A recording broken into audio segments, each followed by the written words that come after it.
Hello, let's start our topic. तो हमें class 10th का लाइट टॉपिक डिस्कस करना है, जो कि आपके सिलेबस में दिया है फर्स्ट चैप्टर, जो कि एग्ज़ाम पॉइंट ऑफ व्यू से बहुत इंपॉर्टेंट चैप्टर होने वाला है, लाइट। तो लाइट को डिस्कस करने से पहले हम थोड़ा फिज़िक्स को देखेंगे। फिज़िक्स कह लें या साइंस को देखेंगे कि साइंस होता क्या है वैसे, साइंस को किन फॉर्म्स में डिवाइड किया गया है। वो चीज़ आपको पता रहेगी तभी आप आगे जान पाएंगे कि हम क्यों साइंस पढ़ रहे हैं, किस लिए पढ़ रहे हैं साइंस को। तो पहले हम साइंस देखेंगे, साइंस क्या होता है। ठीक, साइंस साइंस हम पढ़ते हैं तीन चीज़ों को डिफाइन करने के लिए। पहला होता है हमारा फैक्ट्स। साइंस में हम क्या पहला डिफाइन करते हैं, फैक्ट्स। सेकंड हम डिफाइन करते हैं साइंस में एक्सपेरिमेंट्स करते हैं, एक्सपेरिमेंट करते हैं और उनके द्वारा ऑब्जर्वेशंस निकालते हैं। ठीक है, एक्सपेरिमेंटेशन। ठीक। और जो थर्ड हमारा टॉपिक रहेगा वो हमारा रहेगा ऑब्जर्वेशंस। फैक्ट निकाला, एक्सपेरिमेंट किया, अब उसका ऑब्जर्वेशन करेंगे कि वो क्या क्या चीज़ें कैसी कैसी थी। ये चीज़ होता है ऑब्जर्वेशंस। ओके। तो साइंस हमें तीन पार्ट्स में हमने डिवाइड करा है, फैक्ट्स, एक्सपेरिमेंटेशन, ऑब्जर्वेशन। तो ये साइंस के तीन अलग अलग पहलू हैं जिसमें कि साइंस डिवाइड होता है। तो साइंस के तीन मेन कैटेगरीज भी होते हैं, तीन मेन कैटेगरीज में भी साइंस को डिवाइड किया गया है, जिसे हम कहेंगे कैटेगरीज। ठीक है।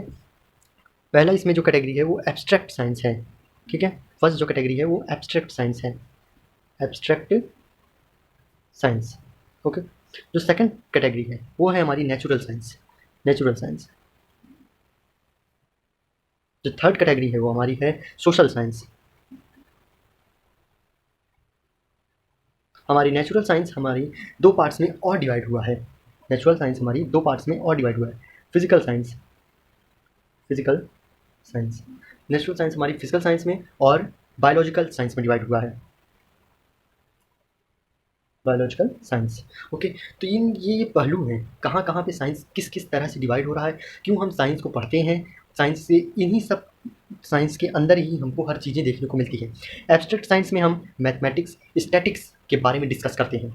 नेचुरल साइंस में हम दो पार्ट्स को डिस्कस करेंगे, एक पहला फिजिकल साइंस होता है, दूसरा बायोलॉजिकल साइंस होता है। फिजिकल साइंस में हम नॉन लिविंग बींग्स के बारे में डिस्कस करते हैं। ठीक है। और बायोलॉजिकल साइंस में हम लिविंग बींग्स के बारे में डिस्कस करते हैं। जो हमारा थर्ड टॉपिक है, जो थर्ड कैटेगरी है साइंस का, सोशल साइंस। सोशल साइंस में हम इकोनॉमिक्स होता है, पॉलिटिक्स होता है, जियोग्राफी होता है और सोशियोलॉजी होता है। ये सब भी हमारे सोशल साइंस में आते हैं। तो ये तीन प्रकार थे कि साइंस को कैटेगराइज किया गया है, साइंस क्यों हम डेली लाइफ में यूज़ करते हैं और साइंस को कैटेगराइज किया गया है। तो अब हम आगे नेक्स्ट टॉपिक पे बढ़ते हैं, अपने नेक्स्ट टॉपिक लाइट की ओर। पहले हम लाइट का डिफिनेशन देखेंगे, फिर उसके बाद हम रिफ्लेक्शन का टॉपिक स्टार्ट करेंगे। लाइट, लाइट को हम एक तरह से एनर्जी का फॉर्म बोलते हैं। Light is a form of energy, जो कि हमें किसी भी वस्तु को देखने में मदद करती है। हमारी दृष्टि की अनुभूति जिस भौतिक कारण के द्वारा होती है उसे हम प्रकाश कहते हैं। ये इसका हिंदी डिफिनेशन था। इंग्लिश डिफिनेशन इसका देखेंगे, light is a energy which which enables us to see the objects. मतलब कि किसी भी वस्तु को देखने में जो फिजिक्स की एक भौतिक कारण है उसे हम लाइट कहते हैं। Let's see it's definition. Light is a form of energy, form of energy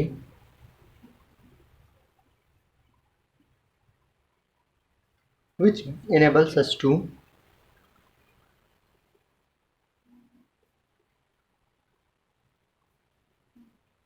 which enables us to see objects from which it is come by reflection। मतलब किसी एक रिफ्लेक्शन के द्वारा जो भी ऑब्जेक्ट हमें दिख रहा है उसको मदद करता है देखने में हमें, to see an object from its reflection,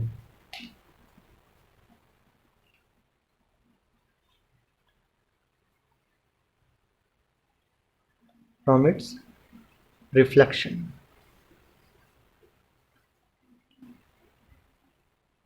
तो यहाँ पे लाइट की हमने डिफिनेशन देखी।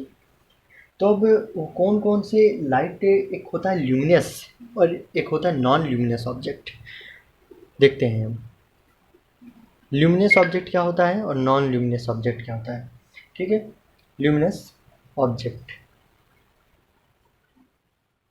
Non luminous object.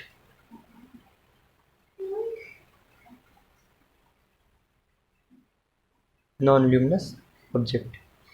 एक तरह से साफ बात में समझ सकते हैं कि ल्यूमिनस वो होता है जिससे कि हम लाइट, वो खुद की लाइट जनरेट करता है।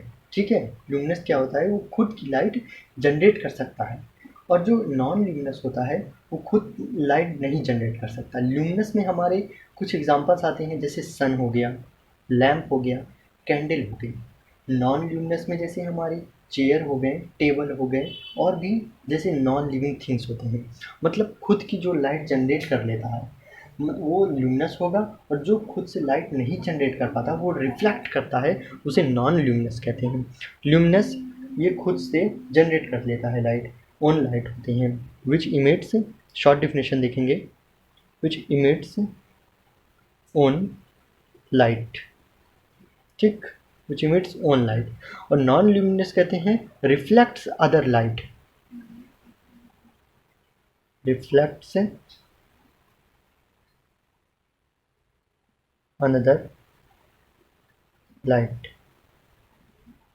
ओके, ल्यूमिनस होता है जिसको हम, जो खुद से लाइट जनरेट कर लेता है। नॉन ल्यूमिनस जो कि रिफ्लेक्ट करता है।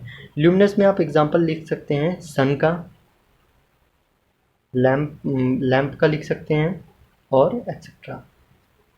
नॉन ल्यूमिनस में आप एग्जांपल लिख सकते हैं चेयर हो गया, टेबल हो गया। चेयर और टेबल पे कोई लाइट पड़ती है तो उसका जो लाइट, कैसे चेयर दिखती है, अगर किसी अंधेरी जगह पे हम लाइट किसी चेयर पे फ्लो करवाते हैं तो वो हमें क्यों दिखती है, वो हमें रिफ्लेक्शन के कारण दिखती है। ओके, तो नेक्स्ट हम टॉपिक पे बढ़ेंगे, रिफ्लेक्शन। तो हमारा न्यू टॉपिक है रिफ्लेक्शन ऑफ लाइट, प्रकाश का परावर्तन, जिसे हम हिंदी में कहते हैं प्रकाश का परावर्तन। रिफ्लेक्शन ऑफ लाइट एक तरह से सिंपल भाषा में समझ सकते हैं कि एक तरफ से कोई लाइट आ रही है, किसी एक सरफेस पे टकराती है, और दूसरी तरफ में, दूसरे सरफेस में जाके दूसरे सरफेस, मतलब कि लाइट का डायरेक्शन चेंज हो जाता है, तो हमें वो सरफेस दिखने लगता है। तो ये हम कह सकते हैं रिफ्लेक्शन ऑफ लाइट है एक प्रकार से। मतलब लाइट किसी डायरेक्शन से आ रही है, किसी सरफेस पे लड़ रही है, और दूसरे डायरेक्शन में चला जाना, इस प्रोसेस को हम रिफ्लेक्शन ऑफ लाइट कहते हैं। हम फिगर के द्वारा समझ सकते हैं, जैसे ये एक सरफेस है, ये एक सरफेस है, तो इधर से लाइट आ रही है, इसको इंसिडेंट लाइट कहेंगे, इंसिडेंट रे कहेंगे। ठीक है, यहाँ से जब ये रिफ्लेक्ट हो रहा है तो ये रिफ्लेक्टेड रे कहेंगे। तो इसे, ये लाइट आई और यहाँ से लाइट रिफ्लेक्ट होकर चली गई। तो हम इसे, इस सरफेस कोई भी हो सकता है, ये सरफेस शायद मिरर ही हो। ठीक है, ये सरफेस शायद मिरर हो, इंसिडेंट हो रही है लाइट, फिर यहाँ से रिफ्लेक्ट हो रही है। ठीक है, इसे हम कहेंगे रिफ्लेक्शन। तो लेट्स सी इट्स डिफिनेशन, जो कि बहुत शॉर्ट में बताएंगे।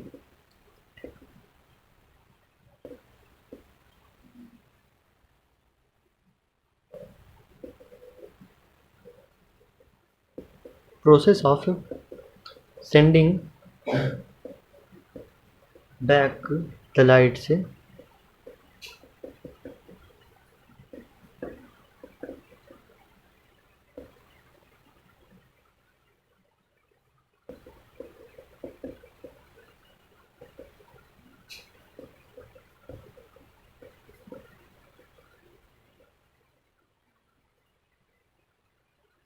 जो कि process of sending back the light rays which fall on the surface, ये भी एक सिंपल डिफिनेशन है। मतलब कि किसी भी लाइट को दूसरे डायरेक्शन में फ्लो करवाना, एक तरह से कह सकते हैं दूसरे डायरेक्शन में उसको सेंड करना, इसे कहते हैं रिफ्लेक्शन ऑफ लाइट। तो एक चीज़ आप ध्यान दीजिएगा कि लाइट हमेशा स्ट्रेट फॉर्म में ही ट्रेवल करती है। Light always travels in straight, light हमेशा स्ट्रेट ट्रेवल करती है। तो अब हम इसके आगे देखेंगे कि रिफ्लेक्शन के लॉ क्या क्या है। रिफ्लेक्शन के दो लॉज हैं। ठीक है, हम कुछ मेन टॉपिक्स पे भी डिस्कस करेंगे, जैसे कि प्लेन मिरर। प्लेन मिरर क्या क्या होते हैं, जैसे प्लेन मिरर को हम समतल दर्पण कहते हैं। ठीक है, तो पहले प्लेन मिरर के टॉपिक को डिस्कस करेंगे, फिर लॉ ऑफ रिफ्लेक्शन देखेंगे। तो plane mirror,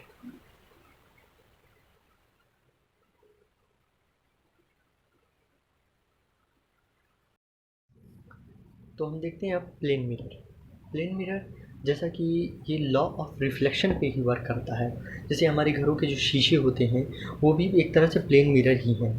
plane mirror law of reflection कहने का मतलब क्या है कि जैसे कि ये कोई एक मिरर है, ठीक है, ये कोई एक मिरर है, ये एक नॉर्मल है, ओके, ये एक नॉर्मल है।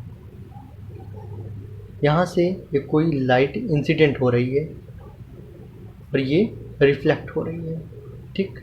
इसे कहेंगे, आई से डिनोट करेंगे इंसिडेंट और इसे आर से डिनोट करेंगे रिफ्लेक्ट हो रही है। जो यहाँ पे एक पॉइंट बनता है इसे पॉइंट ऑफ इंसिडेंट कहते हैं, okay, point of incidence, point of incidence कहते हैं। और जो आपका ये पूरा है ये एक तरह से प्लेन मिरर है, ओके। प्लेन मिरर कहने का मान लीजिए ये एक तरह से आपके घर का जो शीशा है वो है। तो प्लेन मिरर आपका लॉ ऑफ रिफ्लेक्शन पे ही वर्क करता है। तो प्लेन मिरर को समझने के लिए आपको पहले लॉ ऑफ रिफ्लेक्शन को ही देखना पड़ेगा। इसमें बस एक चीज़ आप समझ सकते हैं कि जो इंसिडेंट रे है वो आपके पॉइंट ऑफ इंसिडेंस पे ही, इंसिडेंट रे, नॉर्मल रे और reflected ray point of incident पे ही ये मीट करते हैं, ओके। तो ये थी प्लेन मिरर की छोटी सी डिफिनेशन, ठीक है। तो अब हम इसके बाद बढ़ते हैं आगे। रिफ्लेक्शन के जो लॉ हैं उसको आप समझ जाएंगे तो आप प्लेन मिरर को भी आसानी से समझ जाएंगे। तो रिफ्लेक्शन ऑफ लॉ देखते हैं।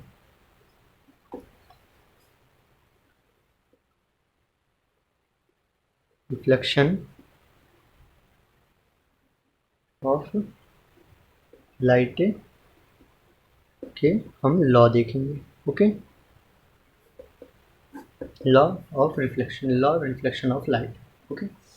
तो इसमें हमें दो लॉ पढ़ने हैं, मतलब कि फर्स्ट लॉ जो है रिफ्लेक्शन का, फर्स्ट लॉ है जो रिफ्लेक्शन का वो है कि द इंसिडेंट रे जो कि अभी प्लेन मीटर में आपको बताया गया, द इंसिडेंट रे, रिफ्लेक्टेड रे और normal ray at the point of incident lie the same plane के पॉइंट ऑफ इंसिडेंट पे ही लाई करते हैं। तो ये चीज़ें आपको शॉर्ट फॉर्म में बता देते हैं। Incident ray, reflected ray and normal lie on the same plane at point of incidence पे लाई करते हैं। तो जो सेकंड रूल है जो हमारा सेकंड रूल है वो कुछ इस प्रकार से है कि जो एंगल ऑफ रिफ्लेक्शन होता है, angle of reflection is always to angle of incidence. जो ये एंगल बनता है यहाँ पे इंसिडेंट एंगल का नॉर्मल के साथ जो एंगल बनता है, रिफ्लेक्टेड रे का नॉर्मल के साथ जो एंगल बनता है, वो दोनों ही एंगल सेम रहते हैं। बोलने का मतलब ये है, मतलब कि incident angle equal to reflected angle. ये शॉर्ट फॉर्म में डिफिनेशंस सब चल रही हैं। Incident angle equal to reflected angle, ये दो लॉ होते हैं रिफ्लेक्शन की। तो हम अब आगे बढ़ते हैं नेक्स्ट टॉपिक पे। हम कुछ ऐसे वर्ड्स डिस्कस करेंगे जो कि उनको वो पता रहेगा आपको, तभी उनसे जो हम मिरर बनाएंगे उनमें ये वर्ड्स थोड़ा डिस्कस किए जाएंगे। जैसे कि रे and beam of light, beam of light ये कितने प्रकार के होते हैं? तो डाइवर्जेंट बीम ऑफ लाइट होते हैं, कन्वर्जेंट बीम ऑफ लाइट होते हैं, पैरेलल बीम ऑफ लाइट होते हैं। तो रे एंड बीम ऑफ लाइट देखेंगे, ठीक है। रे एंड बीम ऑफ लाइट ये कितने फॉर्म्स के होते हैं? तो ये तीन फॉर्म्स होते हैं। एक होता है डाइवर्जेंट, ठीक है, बीम ऑफ लाइट, ठीक। जो सेकंड फॉर्म होता है हमारा कन्वर्जेंट रहता है। ये उतना डिफिनेशन इसकी लिखने की ज़रूरत नहीं है, इसको आप शॉर्ट फॉर्म में भी समझ सकते हैं। Convergent beam of light. जो हमारी थर्ड फॉर्म है वो हमारी है parallel beam of light. Parallel beam of light. तो डाइवर्जेंट में क्या होता है? डाइवर्जेंट में एक पॉइंट से कोई भी किरणें, मतलब कि कोई भी किरणें निकलती हैं, इमिट होती हैं, मतलब कि फैलती हैं हर दिशा में। डाइवर्जेंट से एक पॉइंट है, उससे कोई भी किरणें फैलेंगी हर तरफ, ठीक है। कन्वर्जेंट में क्या होता है? जस्ट इसका अपोजिट। एक पॉइंट है, उसमें कई किरणें आएंगी, मिलेंगी, से कन्वर्जेंट कहते हैं, कन्वर्जेंट बीम ऑफ लाइट कहते हैं। और जो कि हमारा थर्ड है पैरेलल बीम ऑफ लाइट, इसमें सारी जितनी रे रहेंगी वो आपकी पैरेलल रहेंगी, स्ट्रेट डायरेक्शन में रहेंगी, ठीक है, पैरेलल रहेंगी आपस में। कन्वर्जेंट की आपस में आके मिलती हैं, डाइवर्जेंट फैलती हैं, parallel beam of light parallel रहती हैं एक स्ट्रेट डायरेक्शन में। तो ये थी रे एंड बीम ऑफ लाइट का टॉपिक।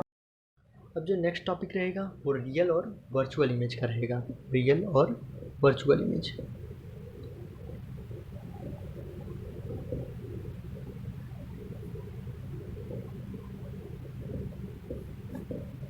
रियल और वर्चुअल इमेज। रियल इमेज की बात करेंगे। रियल इमेज की जो कि स्क्रीन पे बन जाती है, ठीक है, विच मतलब कि can be obtain on screen, can be obtained on screen, obtained on screen. और वर्चुअल इमेज क्या होती है? वर्चुअल इमेज होती है जो कि स्क्रीन पे नहीं बनती है, स्क्रीन पे नहीं बनती है। तो आपका जो प्लेन मिरर होता है, प्लेन मिरर वो भी एक तरह की वर्चुअल इमेज ही बनाता है। The image of our face, ठीक है, जो हमारे चेहरे का जो इमेज ऑफ आवर फेस होता है, मतलब कि प्लेन मिरर पे जो हमारा चेहरा बनता है वो एक तरह से वर्चुअल बनता है, मतलब कि वो पीछे बनता है, ठीक है, ठीक है, ये स्क्रीन पे नहीं बनता डायरेक्ट, ठीक है। रियल इमेज हमेशा स्क्रीन पे बनता है, पर प्ले वर्चुअल स्क्रीन पे नहीं बनता है, ठीक है। कैन नॉट बी ऑब्टेनेड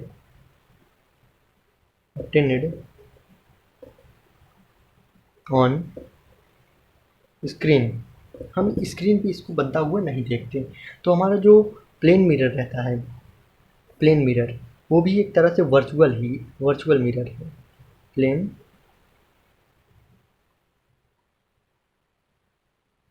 मिरर वो भी हमारा एक तरह से वर्चुअल इमेज ही बनाता है, ठीक है। तो ये कुछ इंपॉर्टेंट टॉपिक्स थे जिनको आपको पता रहना चाहिए, तभी जाके आप जो मिरर इमेज बनेगी उधर ये सब टॉपिक्स का प्रयोग होगा। ओके, तो हम नेक्स्ट टॉपिक की ओर बढ़ते हैं, जैसा कि है लेटरल इन्वर्जन, भी एक टॉपिक है, उसको भी याद रखने हैं आपको।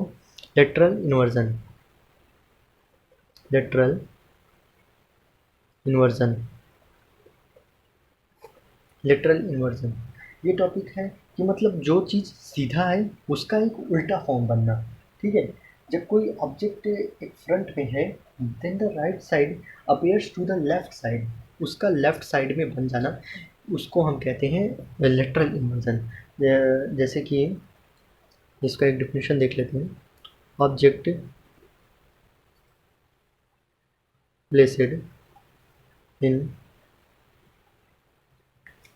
front of a plane mirror, front of in a plane mirror, then the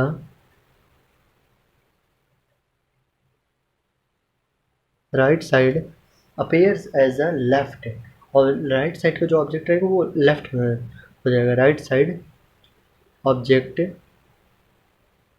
appear as left, as left. तो हम इसको कहेंगे लेटरल इन्वर्जन। जब हमारा राइट साइड का ऑब्जेक्ट लेफ्ट में दिखने लगेगा तो हम उसे कहेंगे लेटरल इन्वर्जन, और लेफ्ट साइड का ऑब्जेक्ट हमारा राइट साइड में दिखने लगेगा। ओके, तो हम इसे लेटरल इन्वर्जन कहेंगे। तो नेक्स्ट टॉपिक देखते हैं। मतलब प्लेन मिरर हमने देख लिया, ये सब पूरा टॉपिक प्लेन मिरर में ही आता है। Plane mirror law of reflection पे ही वर्क करता है। ओके, ये सब टॉपिक्स कवर हो चुके हैं। अब देखते हैं एक और टॉपिक की प्लेन मिरर का यूजेस क्या है, ठीक है।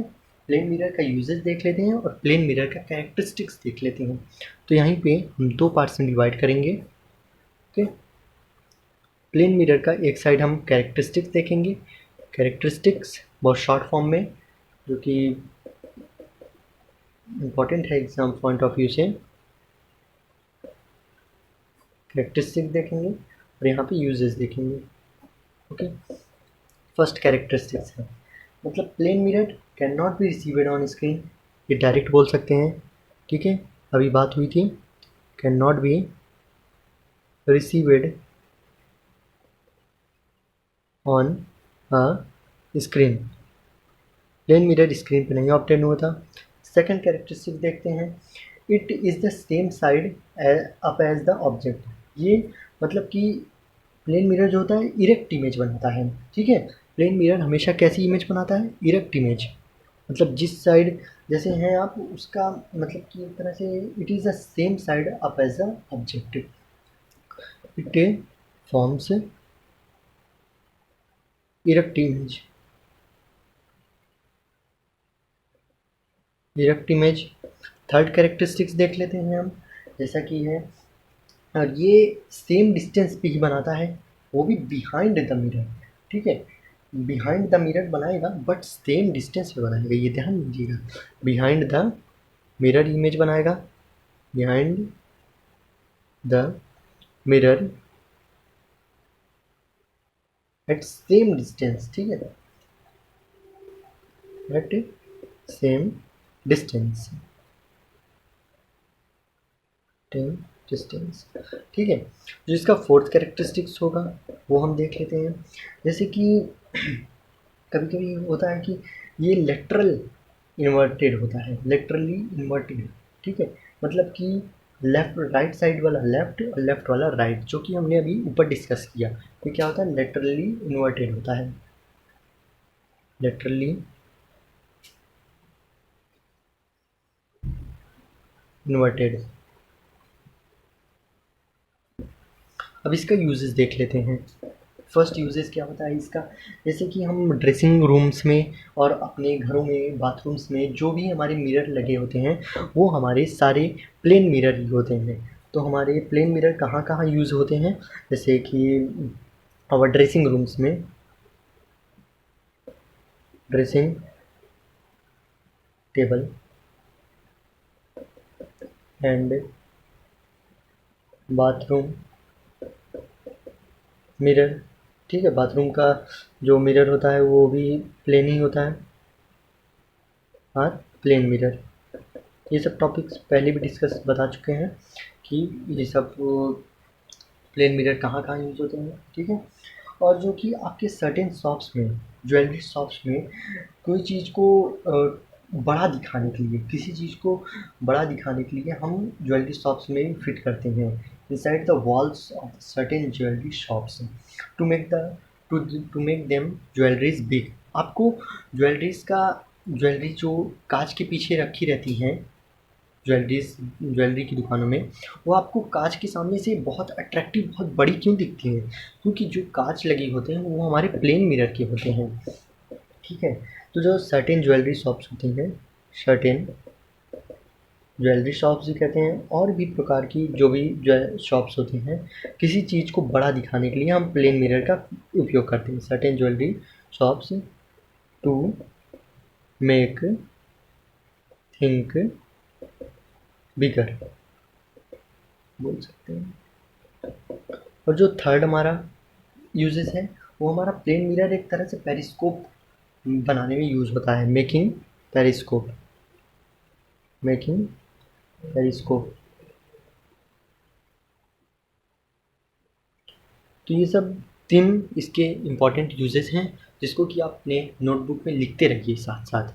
जितना भी अभी बताया गया है उसको आप नोटबुक में मेरे साथ साथ लिखते रहिए उसी प्रकार, तभी समझ में आएगा और अच्छे से नोट्स बनाइए इसका। तो नेक्स्ट टॉपिक है हमारा spherical mirror. Spherical mirror, spherical mirror को हम गोलीय दर्पण भी कहते हैं। ठीक है, स्फेरिकल मिरर को हम गोलीय दर्पण भी कहते हैं, गोलीय दर्पण। ठीक है, जो स्फेरिकल मिरर के हमारे दो टाइप्स भी होते हैं, एक कॉनकेव मिरर होता है और एक कॉन्वेक्स मिरर। कॉनकेव मिरर और एक कॉन्वेक्स मिरर। स्फेरिकल मिरर का हम डिफिनेशन देखते हैं। स्फेरिकल मिरर होता है जिसका कि रिफ्लेक्टिंग सरफेस मतलब कि जहाँ से वो रिफ्लेक्ट हो रहा है वो आपका एक होलो स्फेयर ग्लास की तरफ हो, ठीक है। जैसे इसका डिफिनेशन होगा, whose reflecting surface, whose reflecting surface is a part of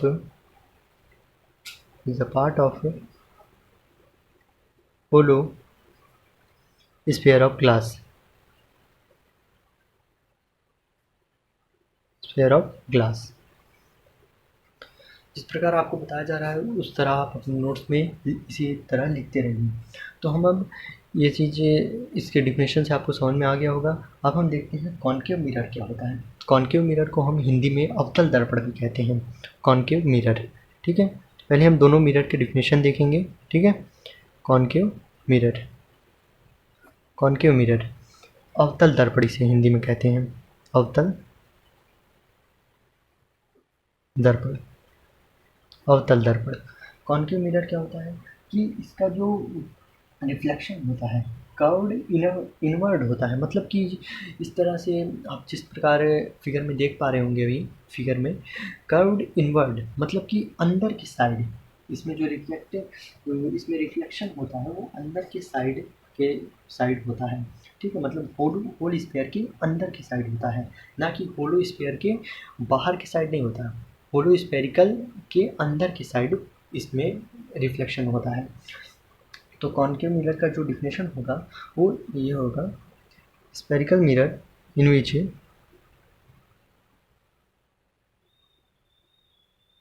spherical mirror in which reflection take place at curved inward, मतलब कर्व्ड इनवर्ड अंदर की साइड, इनवर्ड, ओके। तो ये कॉनकेव मिरर का डिफिनेशन है जैसा कि आपको फिगर में दिख रहा होगा, ओके।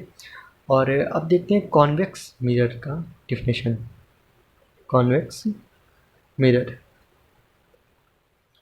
इसको हम कॉन्वेक्स मिरर को हम उत्तल दर्पण कहते हैं, उत्तल दर्पण, उत्तल दर्पण, ठीक है।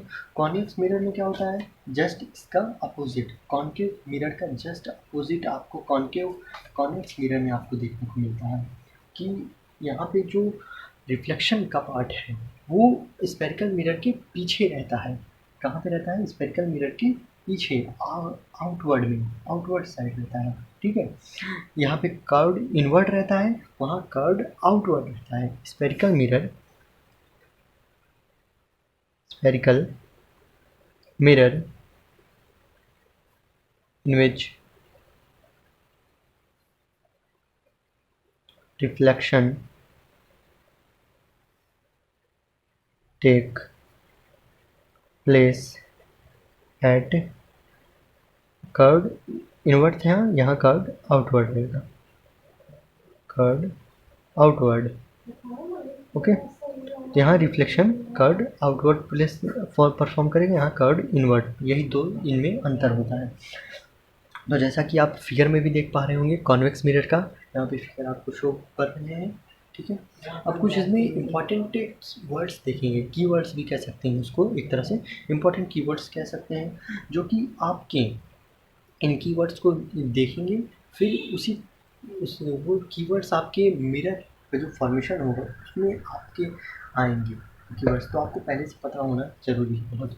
तो पहला कीवर्ड है हमारा सेंटर ऑफ कर्वेचर, यहाँ पे डालते हैं कीवर्ड्स, कीवर्ड्स रहेगा हमारा टॉपिक, ठीक है। कीवर्ड्स, तो पहला टॉपिक है centre of curvature. Centre of curvature.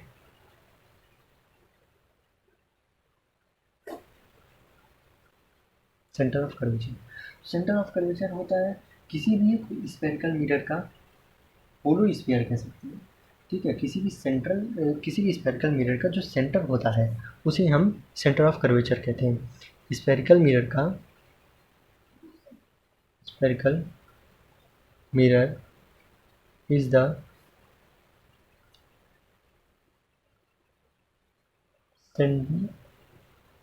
Centre of the hollow sphere of glass.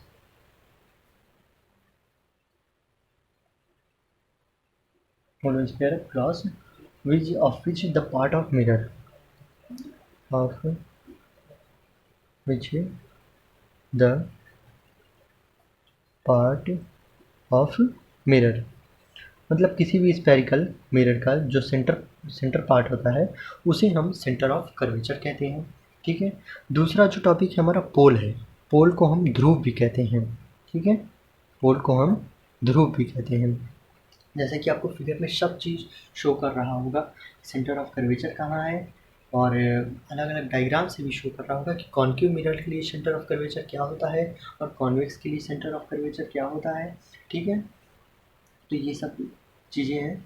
और पोल क्या होता है, पोल किसी भी स्फेरिकल मिरर का, स्फेरिकल मिरर का जो सेंटर होता है, मतलब जहाँ पे रिफ्लेक्शन, मतलब कि जहाँ पे रिफ्लेक्शन पार्टिसिपेट कर रहा है, इंसिडेंट रे हो रही है, रिफ्लेक्शन रे हो रही है, उसे हम पोल कहेंगे, ठीक है। जहाँ पे ये प्रिंसिपल एक्सिस, एक तरह से कह सकते हैं सेंटर ऑफ कर्वेचर से गुजरती है principal axis, principal axis spherical mirror पे जहाँ पे भी कट करेगी उसे हम पोल कहेंगे। एक तरह से ये भी बोल सकते हैं, नहीं तो बोल सकते हैं centre of spherical mirror, centre of spherical mirror, centre of spherical mirror, spherical mirror.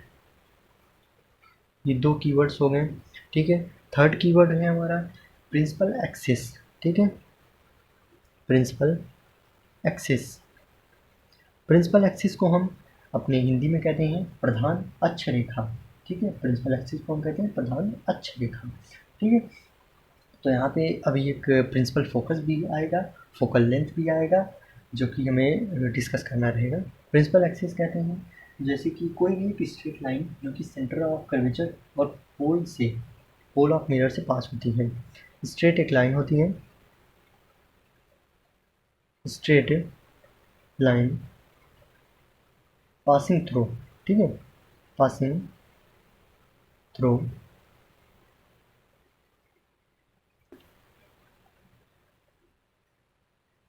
Centre of curvature and pole, तो हम इसे प्रिंसिपल एक्सिस कहेंगे, ठीक है। तो हम आगे नेक्स्ट कीवर्ड पे देखते हैं। नेक्स्ट कीवर्ड है हमारा principal focus. Principal focus,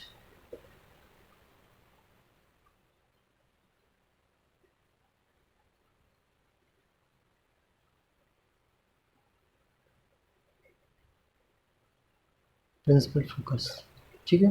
principal focus क्या होता है कि जहाँ पे सारी हमारी जो, मतलब कि जो इंसिडेंट रे हो रही है, इंसिडेंट रे आती है, तो हमारे मिरर पे लड़ने के बाद, मिरर पे लड़ने के बाद जिस भी एक पॉइंट से, जिस भी एक पॉइंट से सारी रे आपस में मीट करती हैं प्रिंसिपल एक्सिस पे, उसे हम कहते हैं प्रिंसिपल फोकस। जैसा कि फिगर में शो हो रहा है, जैसा कि सारी रे इंसिडेंस हो रही हैं, फिर वो किसी एक पॉइंट पे प्रिंसिपल एक्सिस पे किसी एक पॉइंट पे मिलती हैं, जिसे हम फोकस कहते हैं, उसी को हम प्रिंसिपल फोकस कहते हैं। क्योंकि वो प्रिंसिपल एक्सिस पे है तो हम उसे प्रिंसिपल फोकस कहेंगे। मतलब कि एक तरह से इसका सिंपल डिफिनेशन हम समझ सकते हैं, विच ऑल द लाइट रे, ठीक है, विच ऑल द राइट रे, ठीक है, ये देखते हैं,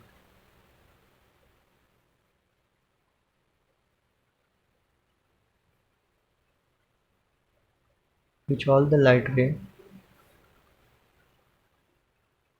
coming parallel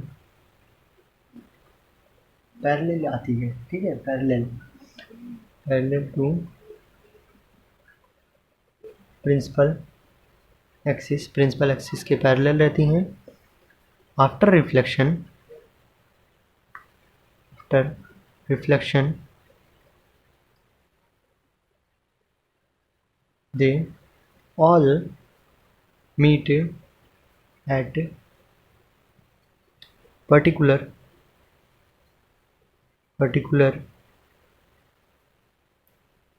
point at the principal axis is called principal focus। मतलब कि सारी रे पैरेलल आती हैं, प्रिंसिपल एक्सिस के पैरेलल रहती हैं। आफ्टर रिफ्लेक्शन होने के बाद वो सारी जिस पर्टिकुलर पॉइंट पे मिलती हैं उसे हम प्रिंसिपल, मतलब कि पर्टिकुलर पॉइंट प्रिंसिपल एक्सिस पे जहाँ पे मिलती हैं उसे हम प्रिंसिपल फोकस कहते हैं। जो पाँचवां कीवर्ड्स होगा हमारा, पाँचवां कीवर्ड हमारा जो होगा वो होगा फोकल लेंथ। जैसा कि आपको फिगर में भी शो हो रहा है फोकल लेंथ क्या होता है, ठीक है, focal length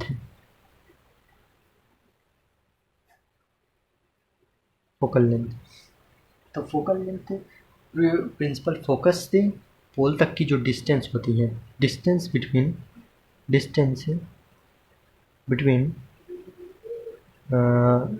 principal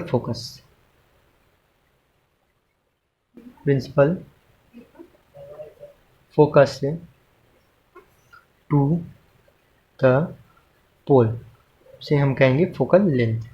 principal focus से लेके पोल तक की जो डिस्टेंस होती है उसे हम फोकल लेंथ कहते हैं। तो अब आगे हमारा जो नेक्स्ट टॉपिक आता है, यही सेम चीज़ आपका कॉन्वेक्स में होता है। कॉन्वेक्स में बस क्या होता है कि जो डाइवर्ज कर जाती है, वहाँ सारी रे आप जो पैरेलल रहती है प्रिंसिपल एक्सिस से पैरेलल रहती है।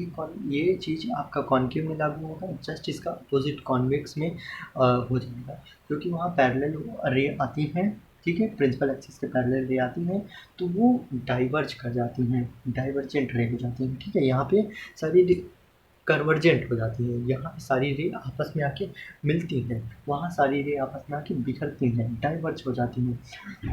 और एक रिलेशन देखेंगे, बहुत प्यारा रिलेशन है कि फोकल लेंथ और रेडियस के बीच में, ठीक है, ये रिलेशन देखें, फोकल लेंथ और रेडियस के बीच में एक रिलेशन बनाया गया है, जिसपे आपके न्यूमेरिकल्स भी आते हैं, बोर्ड एग्जाम्स में भी आते हैं, ठीक है, एक रिलेशन है, ठीक है।